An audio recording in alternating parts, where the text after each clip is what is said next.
Bonjour, je m'appelle Alison Lash, je travaille à Montréal comme organisatrice professionnelle agréée, puis je suis très enthousiaste de parler avec vous aujourd'hui d'un défi que j'ai fait aujourd'hui, le samedi. Ça m'a vraiment pris par mes émotions et ça m'a redonné énormément d'énergie.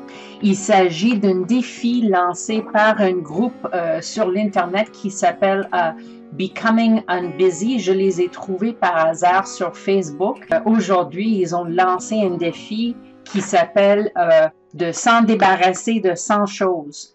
Et donc, ce matin, j'ai imprimé la feuille, puis j'ai même pas lu les instructions parce que déjà, je savais qu'est-ce que je voulais faire. Imaginez-vous, moi, je travaille comme organisatrice professionnelle agréée, OK?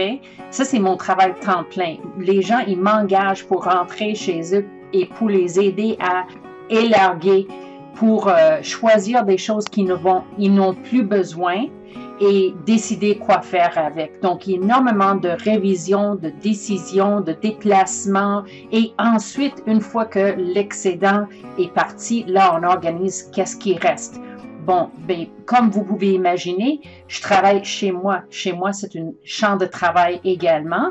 Et puis, au fur et à mesure, sur les années, ça fait bientôt 10 ans que je pratique ce métier.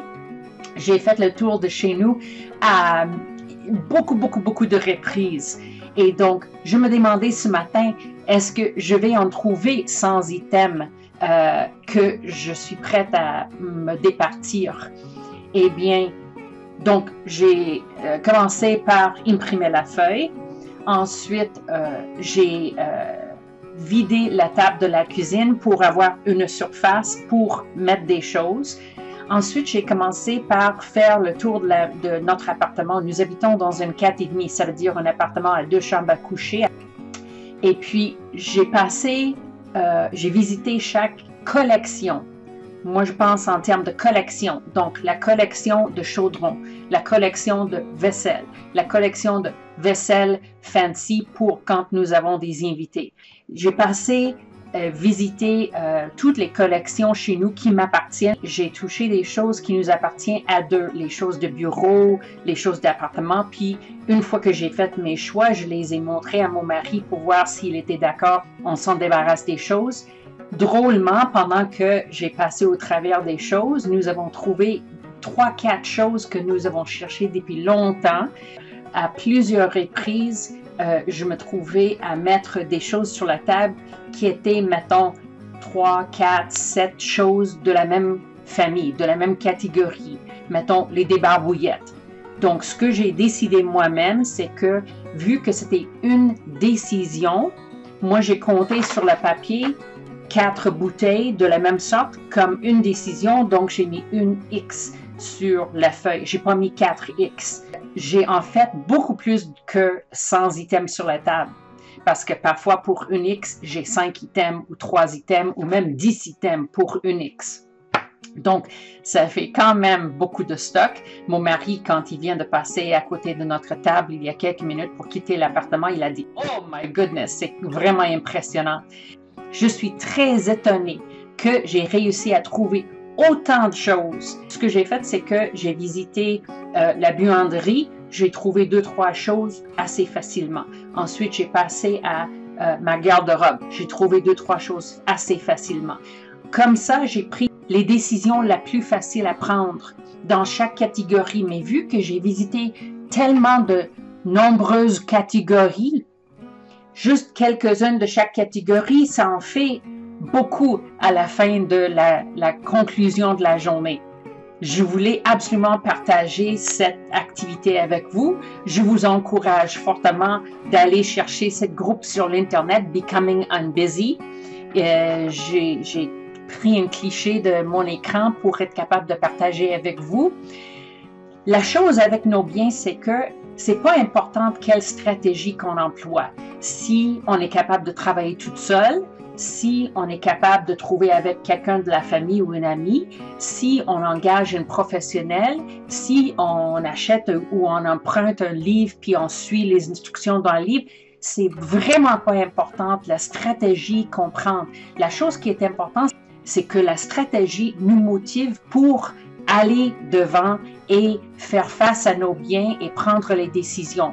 Une autre chose très importante que je voulais vous dire, c'est que oui, c'est bien de faire le tri puis de s'en débarrasser des choses, mais c'est pas la solution. La solution, c'est de réduire le volume des choses qui rentrent chez nous. Ça, c'est la solution. Donc, moi, dans ma tête, de trouver toutes ces choses, les mettre sur la table et les donner aux autres. Moi, ce que je retiens de cette activité, je vais me rappeler de tout ce volume de stock sur la table. Je ne vais pas oublier tout ce volume qui quitte chez nous et je sais parce que j'ai déjà fait l'expérience à plusieurs reprises dans le passé. Quand je regarde les photos des choses que je m'en suis débarrassée dans le passé, j'ai même la misère à me rappeler d'avoir eu ces choses chez moi. Les choses sont beaucoup moins importantes dans notre vie souvent que qu'est-ce que nous pensions. Je vous encourage d'abord de faire le tour chez vous. Trouvez n'importe quel système, stratégie, inspiration qui vous parle pour vous encourager à faire le tour chez vous puis vous en débarrasser des choses qui ne sont plus utiles dans votre vie. Moi, je garde chez moi, je garde les choses qui sont soit nécessaires, les choses qui sont utiles ou bien des choses qui me donnent beaucoup de plaisir. Ça, c'est mes trois cadres. Ça, c'est mon encadrement pour prendre mes propres décisions. Nécessaires, utiles ou qui me donnent beaucoup de plaisir. C'est tout un cycle. L'accumulation, d'avoir des choses dans notre possession et le débarrassage. C'est une cycle. Je vous encourage de faire le tri chez vous, oui, mais de commencer à l'extérieur puis de réduire le volume qui rentre chez vous. Bon, c'est tout ce que j'ai à partager avec vous aujourd'hui. J'espère que ça vous a inspiré un petit peu. J'apprécie énormément vos commentaires ici sur ma page. Et puis, si vous avez des histoires que vous voulez partager avec nous ou des photos, ce sera très apprécié. Merci énormément de votre écoute, puis à la prochaine.